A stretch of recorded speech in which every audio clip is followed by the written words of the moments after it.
Family, came across this video right here and we need to give it a look because the title of it is "The Garden of Eden Accidentally Just Went Viral Today."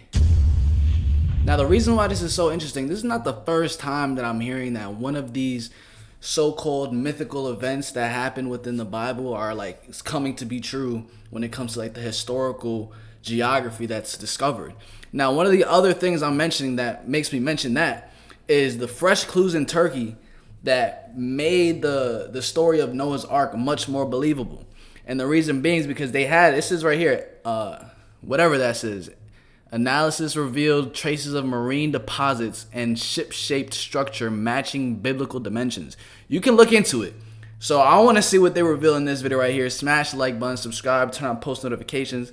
Let's see what's going on. I want you guys to look at this and then wait to see whether they found the real Garden of Eden. You don't need me to tell you that everyone has been Googling the pyramids of Giza recently. Why? Because apparently beneath these vast pyramids are chambers, staircases, and even an underground city. But wait until you hear this theory that has just come out today. It's just been announced that a new idea has been put forward suggesting that the actual Garden of Eden, you know, the place where God placed Adam and Eve, well, it might not actually have been Mesopotamia after all. Instead, a researcher believes it could have been in Egypt. Yes, Egypt, right near the pyramids of Giza. Now, before we dive in, let's acknowledge that no one is claiming that this is solid biblical truth. But it is worth mentioning, especially when our Off the Curb family know that I've got a completely different viewpoint on where the real location of Eden is. This theory comes from Dr. Konstantin Borisov, a computer engineer who's been exploring how ancient worldviews might help us understand Eden's possible location. He has published his research in a peer-reviewed paper and draws from a wide range of sources: biblical texts, ancient Greek writings, medieval maps, and even modern geographic analysis. The fact is this: Genesis tells us that a river flowed out of Eden and then divided into four: the Gihon, the Pishon, the Tigris, and the Euphrates. I know you probably know this already, but traditionally scholars have associated this with the region around Mesopotamia, since the Tigris and the Euphrates River are still very much real rivers today and they're flowing as we speak.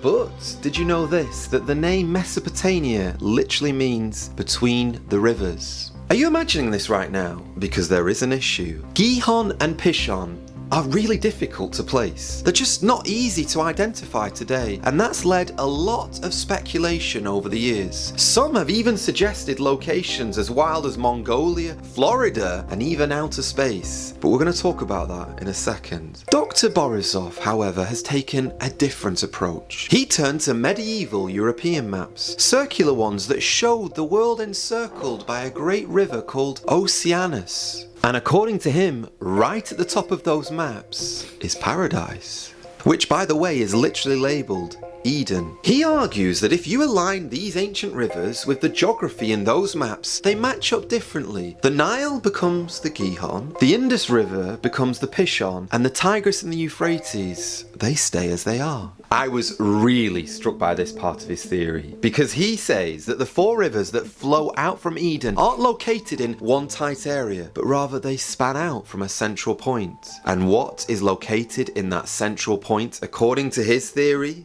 The Great Pyramid of Giza. Okay, this is the part where I have to tell you with a big smile on my face that I'm kind of not buying any of this at all. And it actually gets worse. Dr. Borisov proposes that the Great Pyramid actually stands on the original site of the Tree of Life. Yes, the Tree of Life that is mentioned in Genesis. And again, I really don't buy this at all. And it's almost as if he's trying to say that the pyramids were used to block entry from Eden. But hey, you might be wondering, why the pyramid? Is this just symbolism? Well, actually, he points to a scientific study done in 2012, where researchers used computer simulations to study how electromagnetic charge behaves inside the pyramid. What they found was that charged particles gather at the peak of the structure. And the way those particles spread around the center, well, they form a sort of branching pattern. According to Borisov, those branches mirror the shape of a tree, specifically a tree with 5 distinct branches, matching the layers of the beams in the pyramid's relieving chambers. He suggests this could be symbolic, or maybe even literal, representing the tree of life.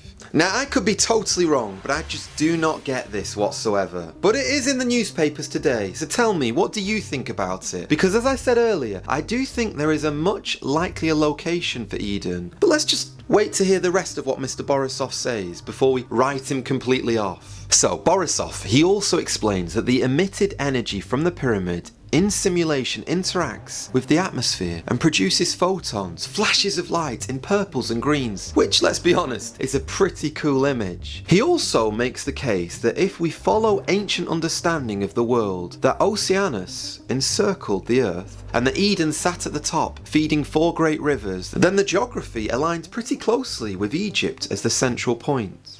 Now, as doubtful as I am about all of this, and perhaps you agree with this theory, but there is actually one thing that gives him the slightest bit of credibility to his argument. Borisov references the ancient historian Josephus, who noted that the Gihon ran through Egypt, and that the Pishon flowed into India, and this is what the Greeks called the Ganges. This kind of adds a weight to the Nile and the Indus being potential candidates for the 4 rivers mentioned in Genesis. Now, if you thought that was insane, listen to this next guy's theory on where he thinks the Garden of Eden is. Author Pete Van Dyke proposes that the Garden of Eden isn't... Who the hell is this guy? Whose uncle is this making up theories?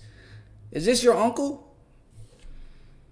Located on Earth at all, but exists in a sort of cosmic east, essentially in a realm beyond our physical world. This idea, he claims, aligns with Eden being in an eastern horizon found near Eastern cosmology, suggesting that Eden resides in a mythical space outside human reach. I did tell you it was bonkers, didn't I? But here are some theories that I personally do believe hold a lot of credibility. But if you, on the other hand, think that the pyramids theory or even the space one hold credibility, let me know. Because at the end of the video, I do want to share with you the most important thing we should always remember when we're searching for the location of Eden. But first, listen to this. Archaeologist Juris Zarins places Eden at the head of the Persian Gulf, where the Tigris and the Euphrates River converge. He identifies the Pishon River with the now dry Wadi Batan River system and the Gihon system with the Karun River. Zarins suggests that during ancient times, these rivers would have encompassed a large, lush, fertile region, aligning with the biblical description of Eden. A YouTube channel that I absolutely love is Joel Kramer's Expedition Bible, and there's a fantastic video on that channel about where he tries to find the Pishon River. Family, let me know if y'all want to watch any of these videos. We could give it a look, see what he's talking about. And there's a fantastic video on that channel about where he tries to find the Pishon River. Building upon similar foundations, Joel Kramer, who is an archaeologist by the way, focuses on the Arabian Peninsula, particularly the area that we know today as Saudi Arabia. And he correlates the biblical land of Havilah, known for its gold, with this region. Kramer rather helpfully points out that in Saudi Arabia there is around 55 gold mines, supporting the biblical depiction of Havilah as a land rich in gold. He also identifies the ancient river Wadi al-Rumah as a potential candidate for the Pishon River, suggesting that this area could be the location of the lost River of Eden. One theory that many of you won't have heard of is by Egyptologist David Roll. And no, this guy does not believe that it's in Egypt despite his job. In fact, he offers a very different perspective, proposing that Eden was located in the region of ancient Persia. He identifies that the Gihon River with the modern-day Aras River, which flows into the Caspian Sea. Roll's theory is that the sources of these rivers, rather than their confluences, are the key to locating Eden, placing it in the highlands near Tabriz. I really do promise you that this brief overview that I've just done doesn't do any justice to the research of some of these guys that I've mentioned, and if you see a link in the description below, there is a much deeper dive into this topic. But for all of their scholarship and for all of their archaeological effort, no one can definitely say, here it is. And maybe that's the point. After Adam and Eve were exiled, Genesis tells us that cherubim were placed at the entrance of Eden with a flaming sword, guarding the way to the tree of life. The path was closed, not just geographically, but spiritually. Humanity wasn't just locked out of a location, we were cut off from the presence of God. So perhaps the real question isn't where is Eden, but more, why can't we go back? Eden wasn't just a garden, it was a picture of perfect communion with God, where man fellowshipped with the Lord in this beautiful, tranquil place. And although we lost that paradise, the Bible doesn't end with a flaming sword. In fact, in the final pages of Scripture, in Revelation, it tells us that the tree of life appears again. Not hidden behind walls or guarded gates, but at the centre of the heavenly city, freely available to all those who belong to Jesus Christ. So maybe the better question isn't where Eden was, but who can take us back there again? And the answer is Jesus Christ. He doesn't just point us to paradise, he is the way back in. Oh my dear friend, can I ask you, are you waiting for the Lord Jesus Christ to take you to that paradise? Hell yeah, I'm about to have the Garden of Eden in my backyard with Jesus. It's me and Jesus, my little, you know what I'm saying, my little Fontaine, my little wifey and all that. You know what I'm saying? Finna create my own Garden of Eden. Nah, yeah. Y'all get the point though, but when it comes to all these theories, comment down below what you guys think about these theories.